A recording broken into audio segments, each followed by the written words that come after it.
हरेक कुरा छ। प्रशंसामा बन्धनहरू तोडिन्छ, प्रशंसामा अगमबानीहरू फुटेर आउँछ, प्रशंसामा नि साङ्लाहरू चुडिन्छ, प्रशंसामा नि चङ्गाई र छुटकारा बगेर आउँदछ। हालेलुया। आउनु हामी चाहिँ यो समयमा केही वचनहरू चाहिँ हेर्नेछौँ। उत्पत्ति 22:5 अब्राहमको विश्वासको जाँच भनेर चाहिँ यहाँ भनेको छ। तर यहाँ 5मा चाहिँ हामीले हेऱ्यौँ भने अगाडिको स्टोरी चाहिँ सबैजनालाई थाहा छ। जब चाहिँ परमेश्वरले अब्राहमलाई उसले धौधौका पाएको एकमात्र आफ्नो पुत्रलाई चाहिँ मेरो निम्ति दे भन्दै गर्दा नि उनले चाहिँ दिन गएको छन्। अनि यसै कारण चाहिँ यहाँ अब्राहमको विश्वासको जाँच भनेको छ। तर यहाँनिर यो पदहरू पढ्दै गर्दा, प्रार्थना गरेर यो कुराहरू लिँदै गर्दा नि मजाको कुरा चाहिँ मलाई यहाँनिर के लाग्यो भन्दै गर्दा उत्पत्ति 22:5 तब अब्राहमले आफ्ना कमराहरूलाई भने, तिमीहरू यही गधासँग बस, म र यो केटा ऊ परसम्म गएर पूजा गरी तिमीहरू कहाँ फर्केर आउनेछौँ। हालेलुया। यहाँनिर चाहिँ मजाले बुझौँ है। यहाँनिर चाहिँ भनेको छ नि म र ऊ केटा चाहिँ फर्केर आउनेछौँ।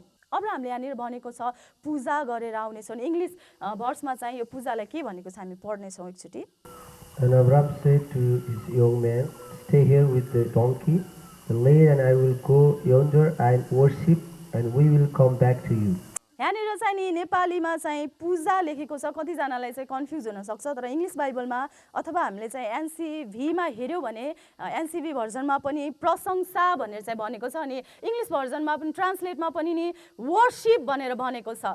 यहाँनिर नि अब्राहमलाई चाहिँ थाहा थियो। हामीले चाहिँ योभन्दा अगाडि चाहिँ अब्राहमको बारेमा सुन्दै गर्दा अब्राहम चाहिँ विश्वासका पिता, उनमा चाहिँ यो विश्वास थियो कि प्रभुले चाहिँ उनलाई आफ्नो पुत्र फर्काइदिनुहुन्छ भन्ने कुरा चाहिँ हेऱ्यौँ। तर यहाँनिर नि उनले आफ्नो आफूसँग गएको कमाराहरूलाई भन्दैछन्, तिमीहरू चाहिँ यहीँ बस, म र यो केटा पर गएर पूजा गरेर यानि कि आराधना गरेर प्रशंसा गरेर फर्केर आउँछौ। हालेलुया, हालेलुया। मजाको कुरा छ कि यहाँनिर मजाको कुरा छ। अब्राहमलाई पनि थाहा थियो जब म आराधना गर्छु नि परमप्रभुले चाहिँ मेरो पुत्रलाई, एकमात्र पुत्रलाई चाहिँ फर्काइदिनु हुनेछ भन्ने कुरा चाहिँ उनलाई थाहा थियो।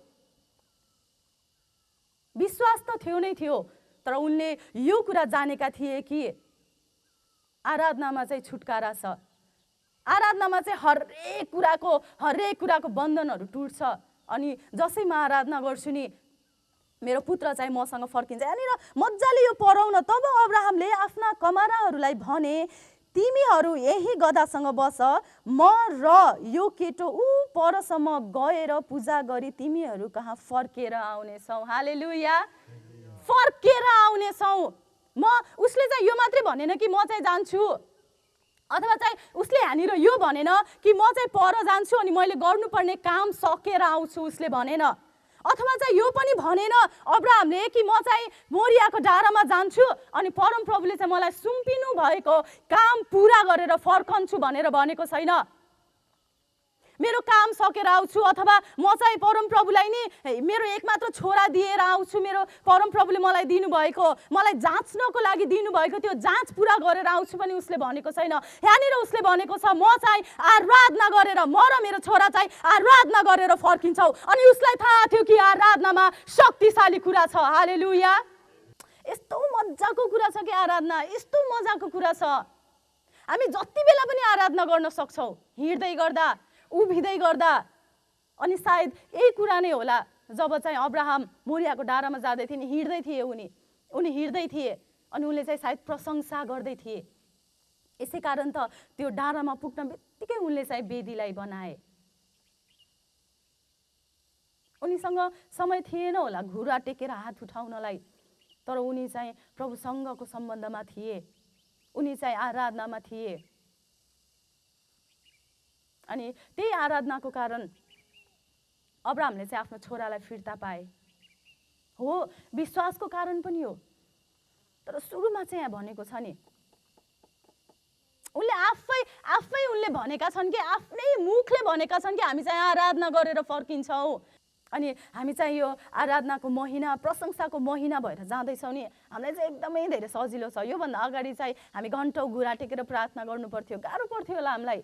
समय छुट्याउनु पर्थ्यो होला, यति बजेदेखि यति बजेसम्म म प्रभुको उपस्थितिमा जान्छु, अथवा यति बजेदेखि यति बजेसम्म चाहिँ म अन्तर्विन्ती गर्छु। हामीलाई समय छुट्याउनु पर्थ्यो, समय मिलाउनु पर्थ्यो, हरेक कुराको चाँचो पाँचो मिलाएर बल्ल प्रभुको उपस्थितिमा जानु पर्थ्यो। तर यो महिना नि आनन्दको महिना छ। हामी जति बेला पनि परम प्रभुको आराधना गर्न सक्छौँ, हामी जति बेला पनि उहाँलाई चाहिँ प्रशंसा गर्न सक्छौँ। हिँड्दै गर्दा, बस्दै गर्दा, डुल्दै गर्दा, काम गर्दै गर्दा जति बेला पनि भजन गाएर नि उहाँलाई हामी प्रशंसा चढाउन सक्छौँ।